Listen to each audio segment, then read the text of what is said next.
So the supplies you're gonna need are your dot paint card. I have a little lid to use as a little palette, water in a jar, paper towels, and your paintbrush, and of course your workbook. Okay, so when you get your workbook, on the back there is some tracing paper. So I'm just gonna grab one sheet of the tracing paper, and it's not like the absolute best for watercolor, but it works. And especially since we're just practicing, it's great. The very first thing we're gonna learn with our lettering are the basic strokes. So these are super cool because they look like kind of random little funny shapes. Here's the rest of them on the back. So here's the rest of them.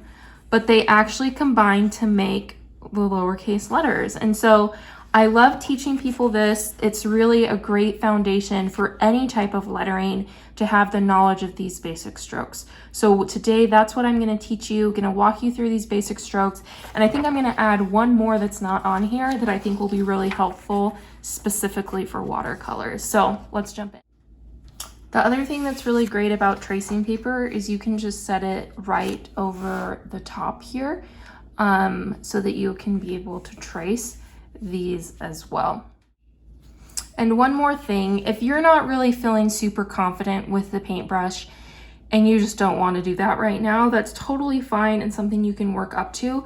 You can also do the same exercise with just the regular pen that came in your box. And so if you do this technique, you're not going to add the thickness. It will just be a monoline style, but you can do the same thing where you just trace over the top of the strokes and it'll work the exact same way. So whether you want to do it with a pen or you're ready to jump in and do it with your paintbrush to do some brush lettering, either way is going to be great. So the first thing, I have my paintbrush. I have a little bit of paint ready, so I'm just going to get a little bit on my brush.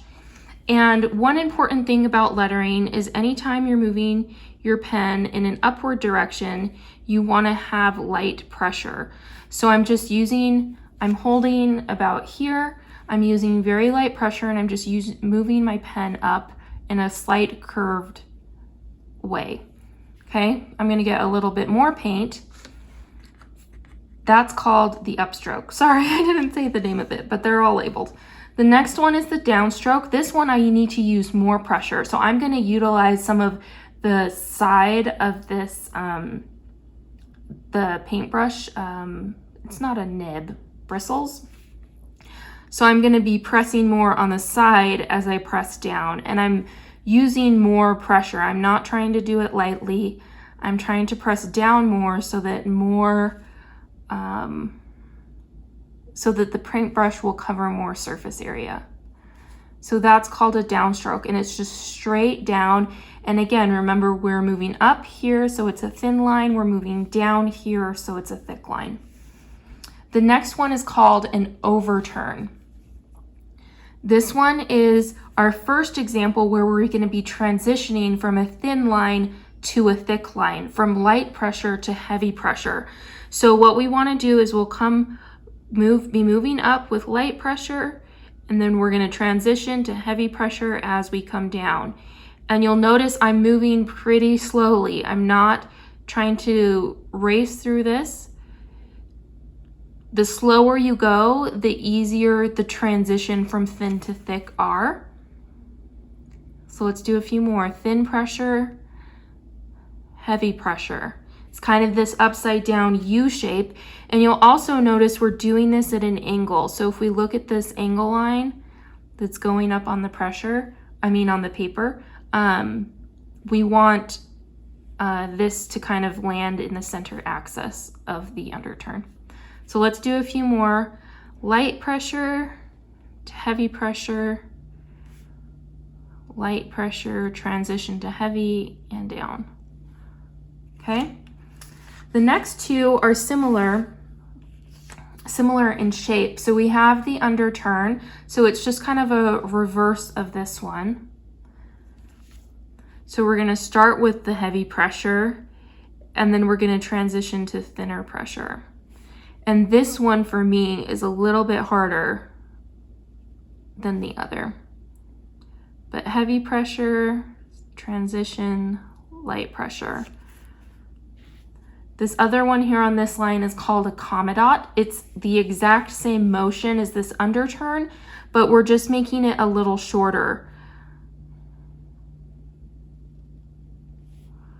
So we're doing heavy pressure, transition to light pressure. And this is really just used as a connector to connect letters. And one more thing before we jump in, I just wanted to mention what the names of these different guidelines are. So it's kind of reminiscent of what you probably did in elementary school, but we have here what's called the baseline. That's where all the base of the lowercase letters sit. We have the waistline, think halfway up your body, and that's where most of the lowercase letters come to that point. You have the ascender line, and that's where most of your ascending letters come up to, like a K or an L or an H. And then you have your descender line, and that's where the descending portion of any letters comes to this line. So that would be a J or a Y or a G. And then we also have this angle line. So we're doing all of our letters, instead of straight up and down, we're gonna draw them at an angle, which is just more typical with brush lettering and calligraphy. So I'm gonna be referencing those guidelines as we're practicing this, but that's their different names. And then we'll go through and I'll talk about each of these different strokes individually. All right, so I flipped the page over. We're now ready to start on page 2. And if it's helpful to trace it, then you totally can, or you can also just do it to the side, whatever is up to you. I have noticed, like, depending on how much water I have on my brush, it did go through a tiny bit onto my workbook right here. So just be aware that that can happen as you're practicing. I mean, it'll dry just fine. So for these ones, I'm actually going to use my same tracing paper. I'm just going to put, I'm just going to rearrange it to my blank spot there. So I'm going to get my paintbrush loaded up with some paint. And this next one is called a compound curve. So it's a combination of the overturn and the underturn. So we're going to start at the baseline, light pressure, up to waistline, transition to heavy pressure, transition back to light, and back up. And I kind of sped up that ending. I need to slow that down a little bit. And it's okay if we're not getting, see how thin these ones were, and this one's a little thicker. That's okay. It's going to be really hard for us to get super thin lines with such a large brush, especially when you're just starting. So as long as there's a difference, or what's called contrast, between this thick part and the thin part, then it's totally okay and not a big deal. Let's do one more. So we're going thin to thick to thin. And to try one more that's very similar to this, it's called a reverse compound curve. It's not in your workbook, but just good for practice, is you'd be starting thick as you're moving down, thin, thick.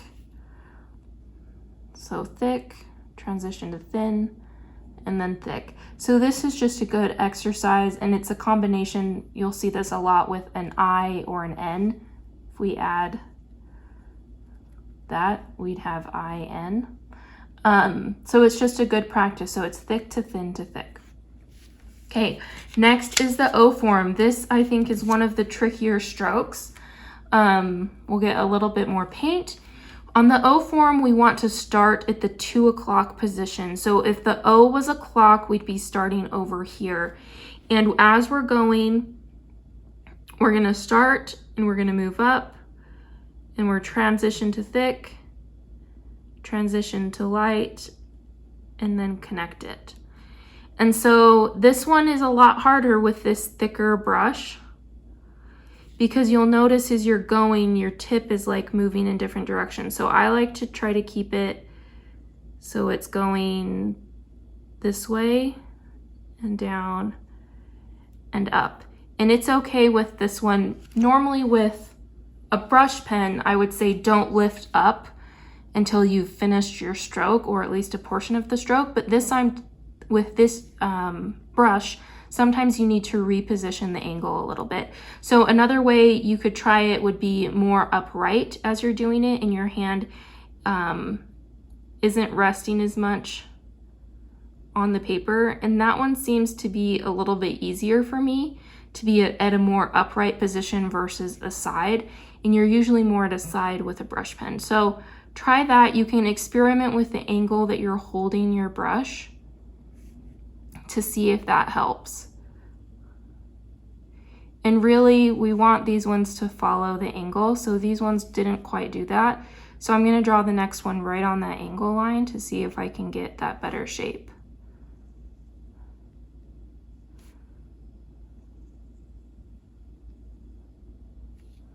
So there you go. There's our O form. The next one is called an ascending loop. We only have 2 more. You're doing great. The ascending loop, this is something that's going to be like on a K, an L, an H. So we're going to start at the waistline and we're going to move up. And I'm going to do my paintbrush more upright, I think. And then heavy pressure going down. So it's really, this transition is going to be the trickiest part, I think. So we're moving up and I'm lifting up my brush a little bit. And you'll notice the tip of my brush, it's kind of, because I've been using this way, it's kind of making an up. So I think that's okay. If you don't want that to happen, you can just rotate it and it will start to move that way.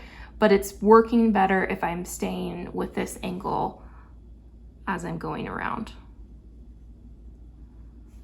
if that makes sense. So light pressure to heavy pressure. And we just want to make a loop and then come down all the way to the baseline. My strokes are starting to get a little stuck together. So that's the ascending loop. And then the last one is called the descending loop. And then I have one other one that I just want to show you as a tip. So this one, you're starting at the waistline, coming down with heavy pressure, transition to thin pressure, up to the baseline.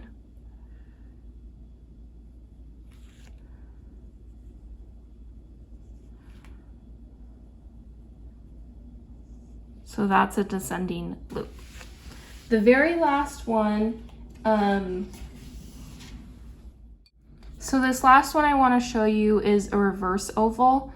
And this one is not really considered a basic stroke, but it's actually really helpful because you use it in several letters. And so for our regular oval, remember we started here and we worked counterclockwise. For this one, we're going to be starting, we're kind of doing the reverse of that. So we're starting more at 10 o'clock and we're going to come up and around, add pressure. And then from here, we're going to do a small loop up. So we could just connect it to make an O. I'm running out of room here.